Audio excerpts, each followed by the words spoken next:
Here's a small collage of some spoilers on Boxsters that I photographed while at some local Porsche event.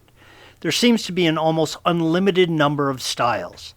The two on the top are factory Aero Kit 1 and Aero Kit 2 spoilers that include the replacement of the rear deck lid. Note that the rear brake lamp has been replaced and integrated into the wing. This photo sequence shows one of the methods that I recommend for installing the wing. Start by taping a piece of paper to the spoiler itself using Scotch tape. Using a permanent marker that will seep through the paper, feel with your fingers and mark the holes in the spoiler with the pen. Place the wing on the car in the exact place where you want it to be. When you have it positioned, then tape down the paper to the car using masking tape. Remove the wing and the paper should indicate exactly where you need to drill holes. Take some measurements and confirm that these are in the proper spot prior to drilling. The trunk frame on the Boxster is too thick and angled too much to have a bolt run all the way through.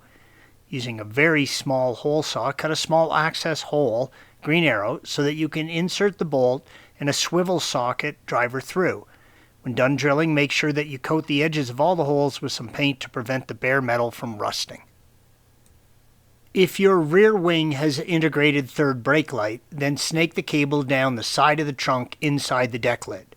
Unplug the third brake light and plug the wire in its place. Install the brake lamp blockout plate, green arrow. You will probably have to have it painted body color along with the spoiler. If your wing doesn't integrate with the Boxster's built-in spoiler, then simply pull back the carpet and unplug it, or pull the two brown relays, yellow arrow, in the left rear trunk compartment.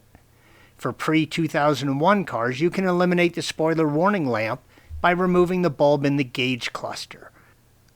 For the 2001 to 4 cars, which no longer use light bulbs in the cluster, you can trick the car into thinking the spoiler is still attached. Pull the two brown relays and disconnect the connection to the spoiler, red arrow, located under the trunk carpet. Then remove pin 1, blue-green wire, from the connector and wrap it in electrical tape. Then swap pin 2, gray-brown wire, and pin 4, gray-green wire, and replug it in. This should stop the warning lamp from illuminating the instrument cluster. Thanks for watching. Be sure to subscribe to our channel and check out another video in this series.